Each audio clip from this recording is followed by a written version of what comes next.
వేరే వాళ్ళతో సాధ్యమవుతుందా 370 article? Sir మీరు ఓబీసీ జనగణనను ఓబీసీ రిజర్వేషన్ లో చేస్తే బాలరాజ్ గారు బాలరాజ్ గారు ఏదో చెప్పాలనుకుంటారు. లేదులే, పోయింది, అయిపోయింది. ఇప్పుడు మీరు భరత్ గారు పోలింగ్ పర్సంటేజ్ ని బట్టి సీట్లు కూడా లేవు. గత ఎలక్షన్స్ కూడా పరిశీలించండి మీరు. గత ఎలక్షన్స్ లో టీఆర్ఎస్ పార్టీకి 34.94% వస్తే 11 సీట్లు వచ్చినాయి. బీజేపీకి 10.46% ఓటు బ్యాంక్ వస్తే 1 సీట్ వచ్చింది. కాంగ్రెస్ కి 24.68% వస్తే 2 సీట్లు. మీరు చెప్పేది ఏది? 2014 పార్లమెంటా 19 పార్లమెంటా? Parliament 2014 parliament. 19 పార్లమెంట్ ఏమో మాకు 41.71% వచ్చింది.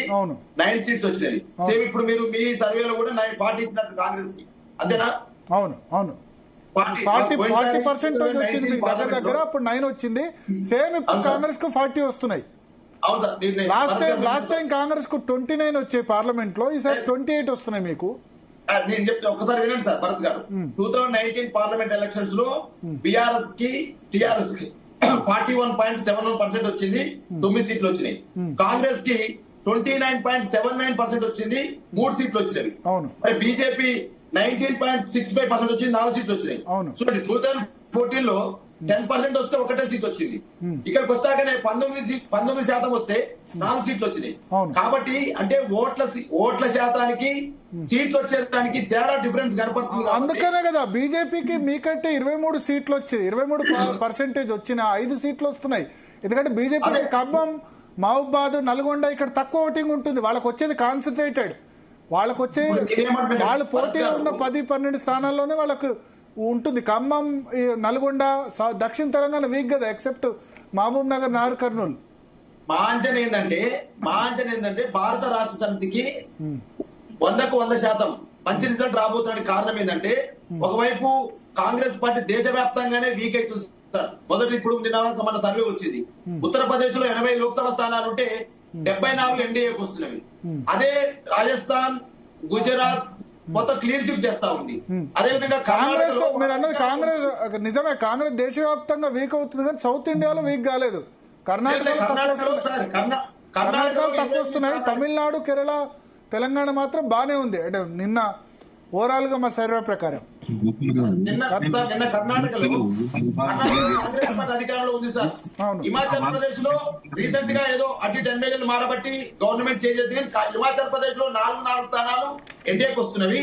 కర్ణాటకలో 28 స్థానాల్లో 6 స్థానాలు 5 స్థానాలు కాంగ్రెస్ కు వస్తున్నాయి. జేడీఎస్ బీజేపీ అలయన్స్ 23 స్థానాలు వస్తున్నాయి.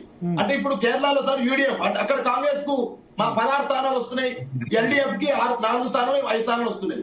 నేను ఏమంటున్నంటే ఓవరాల్ గా దేశంలో కాంగ్రెస్ పార్టీ పరిస్థితిని బట్టి రేపు తెలంగాణలో కాంగ్రెస్ పార్టీకి ఓట్లు వేస్తారా అనేది ఒక అంశాన్ని గుర్తు చేస్తా ఉన్నా.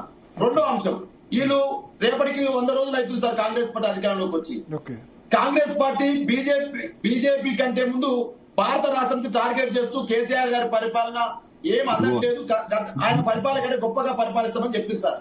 100 రోజులలో వీళ్ళు ఏం చేసిరు సార్?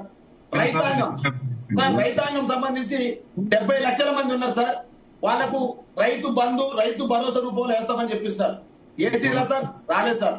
కౌలు రైతులకు సంబంధించి వీళ్ళు ఏం చెప్పారు సార్? సుమారు 25-24 లక్షల మంది కౌలు రైతులు ఉన్నారు. చూడరు కదా అన్యాయం చేసింది.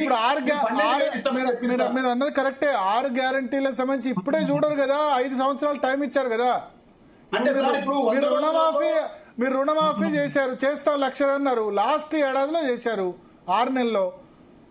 పబ్లిక్ ఇమ్మీడియట్ గా చూడరు కదా. భరత్ గారు మీరు చెప్పలేదు సార్, నేను నా మాట కూడా వినండి ప్లీజ్, నా వర్షం కూడా వినండి. భరత్ గారు మీ సీనియర్ జర్నలిస్టు, ఢిల్లీ రాజకీయాలు చూసినారు, తెలంగాణ. నా మాట ఏంటంటే వాళ్ళుగా డెడ్ లైన్ విధిస్తున్నారు సార్. 100 రోజులలో చేసి చూపెడతాం, మాకు ఓటు వేయండి అని చెప్పినారు. అది 6 గ్యారంటీలో లేదు రుణమాఫీ. ఆగండి అన్న దయాకరణ, నువ్వు ఆగండి చెప్తాను. నువ్వు 6 గ్యారంటీలో లేదు 2 లక్షల రుణమాఫీ. రుణమాఫీ లేదు. 9వ తారీఖు మీ సోనియా గాంధీ జన్మదినం రోజు చెప్పారు సార్. సోనియా గాంధీ జన్మదినం మీరేం 3 నెలల ముందే చేస్తారు. మాకు ఆర్బీఐ ఇవ్వాలి కదా, ఇచ్చినా సరే ఏమని చెప్పండి. మీరేమో దయాకరణ మీరేమన్నారు? సోనియా గాంధీ జన్మదినం రోజు 2023 అనుకోవాలా, 2024 అనుకోవాలా, 2025 అనుకోవాలా, అది మీరు చెప్పండి.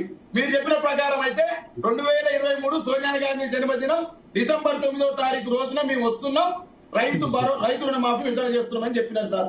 మరి రుణమాఫీ అయిందా?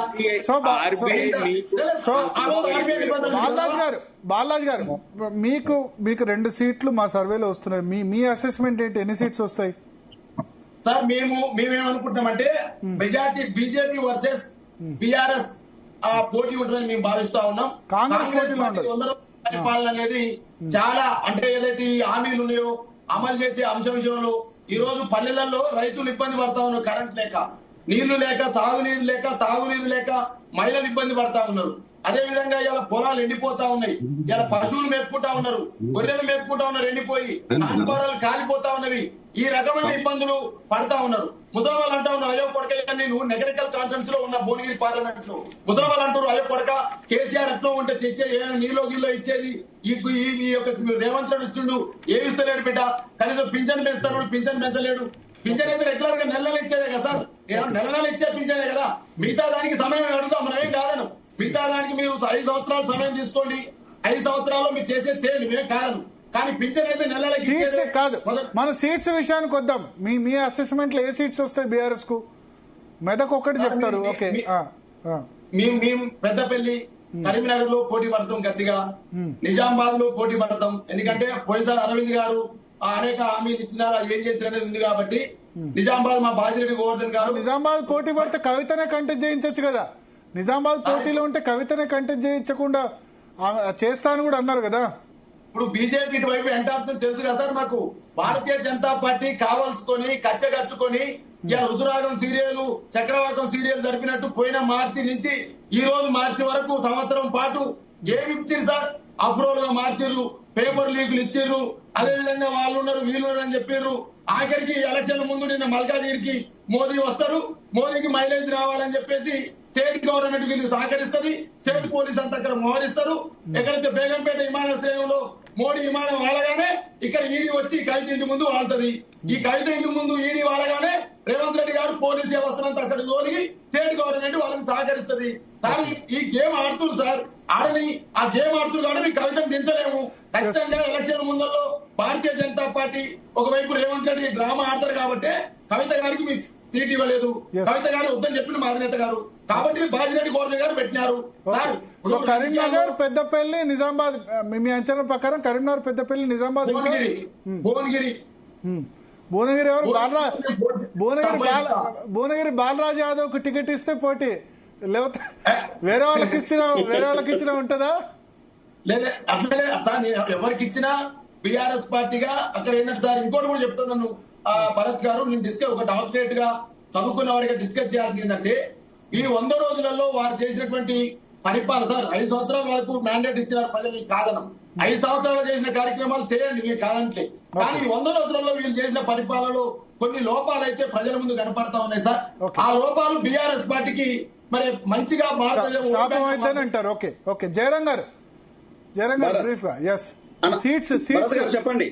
సీట్స్ కాంగ్రెస్ 9 వస్తున్నాయి, బీజేపీ 5, బీఆర్ఎస్ 2. బీఆర్ఎస్ కు ఒకటి నాది కూడా సేమ్ మీ వాయిస్ కి నేను దాన్ని కొంచెం విడమని చెప్తాను.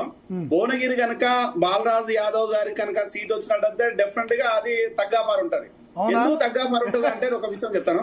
బాలరాజు యాదవ్ వాళ్ళ వైఫ్ వచ్చేసి మాదిగ సామాజిక వర్గం, అక్కడ 70,000కు పై ఎక్కువ ఓట్లు భువనగిరి లోపల. మాదిగ సామాజిక వర్గం ఓట్లు, ఎస్సీ సామాజిక అన్ని కలిపితే 70,000 ఓట్లు చాలా ఈజీగా ఉన్నాయి. బీసీలో వచ్చేసి భువనగిరి పార్లమెంట్ లో ఎక్కువ ఉంటాయి, 70,000 కాదులేండి. భువనగిరి పార్లమెంట్ 70,000 ఉంటాయి. 2 లక్షల పైన ఉంటాయి, నాకు తెలిసి 2 లక్షల పైన ఉంటాయి. ఏది మాదిగ సామాజిక వర్గం మొత్తం ఓవరాల్ కాదు అంతుండవు. 70,000 ఓట్స్. అవునా? 70,000 ఓట్స్. బీసీ వచ్చేసి 1,00,000కు పై చిలుకున్నాయి. ఇక్కడ టోటల్ ఓట్స్ 14 లక్షలండి. టోటల్ ఓట్స్ 14 లక్షలు. జయరాం గారు గ్రాడ్యుయేట్స్, ఇటు బాలరాజు కావచ్చు, బాలరాజు వాళ్ళ వైఫ్, ఆమె నాకు సొంత చెల్లెలు లాంటిది. బాలరాజు వైఫ్ నాకు బాగా పర్సనల్ కూడా బాగా తెలుసు. డిఫరెంట్ గా అక్కడ కలిసి వస్తుంది. అక్కడ బాలరాజు యాదవ్ కాకుండా ఎవరికి ఇచ్చినా కూడా ఈజీగా కాంగ్రెస్ సీట్. అది అలా కన్ఫ్యూజే లేదు, ఎలాంటి డౌట్ లేదు, కన్ఫ్యూజ్ లేదు. ఇక నిజామాబాద్ అంటావా, నిజామాబాద్ డెఫినెట్ గా మళ్ళీ అరవిందే వస్తాడు. దాంట్లో ఎలాంటి ఇబ్బంది పడాల్సిన పనే లేదు. అక్కడ సీన్ అన్నకు రావాల్సిన సీటు బై మిస్టేక్ లోపల ఈ రోజు అరవింద్ చేతిలోకి వెళ్ళిపోయింది. అదొక రకమైన అంశం. ఈ రోజు ఎక్కడ చూసినా కూడా మీరు అనుకున్నట్టుగా నా అంచనా మేరకు వరంగల్ కాంగ్రెసే వస్తది. నాగర్ కర్నూలు వరంగల్ ఎవరికి? వరంగల్